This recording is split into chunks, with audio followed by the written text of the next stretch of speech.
রাজধানীর আইন শৃঙ্খলা পরিস্থিতি নিয়ন্ত্রণে কঠোর অবস্থানের ঘোষণা দিয়েছেন নবনিযুক্ত ঢাকা মহানগর police commissioner Moseley Uddin Ahmed.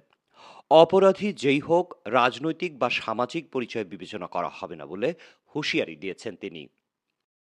চাঁদাবাজ, অস্ত্রধারী সন্ত্রাসী, মাদক ব্যবসায়ী, অনলাইন জুয়া এবং প্রতারণার সাথে জড়িতদের কঠোর অভিযান অব্যাহত আছে।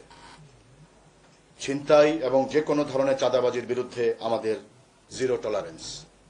অপরাধী যেই হোক, তার কোনো রাজনৈতিক বা সামাজিক পরিচয় বিবেচনা করা হবে না। আজ বুধবার রাজধানীর মিন্টো রোডে ডিএমপি মিডিয়া সেন্টারে আয়োজিত মিট দ্য প্রেসে নতুন ডিএমপি কমিশনার বলেন, উগ্রবাদ ও মব কালচার কঠোর হস্তে দমন করা হবে। শীর্ষ সন্ত্রাসীদের বিরুদ্ধে চলছে সাঁড়াশি অভিযান।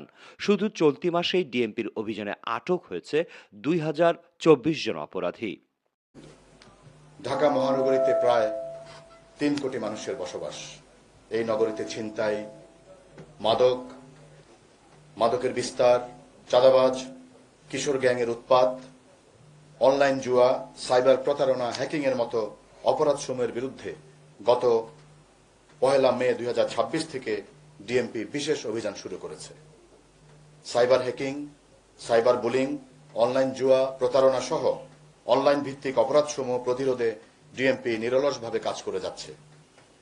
নাগরিকদের ডিজিটাল নিরাপত্তা দিতে ডিএমপির সাইবার ইউনিটকে ক্রমশ শক্তিশালী করা হচ্ছে।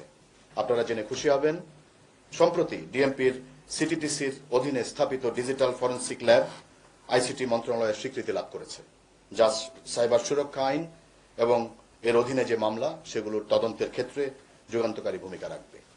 দায়িত্ব গ্রহণের 3 দিনের মাথায় গণমাধ্যমের মুখোমুখি হয়ে মোসলে উদ্দিন আহমেদ বলেন, একটি নিরাপদ নগরী গড়তে তিনি দৃঢ় প্রতিজ্ঞ। অপরাধ দমনে প্রযুক্তির ব্যবহার আরও বাড়ানো হয়েছে বলেও জানান তিনি।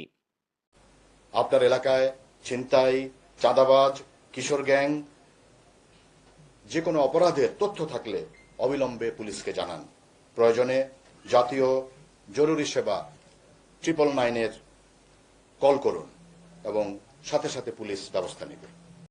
এছাড়া মহানগরীর থানাগুলোকে জনবান্ধব করার প্রতিশ্রুতি দিয়ে তিনি বলেন, দায়িত্ব পালনে কোনো পুলিশ সদস্য অবহেলা করলে তার বিরুদ্ধে তাৎক্ষণিক ব্যবস্থা নেওয়া হবে।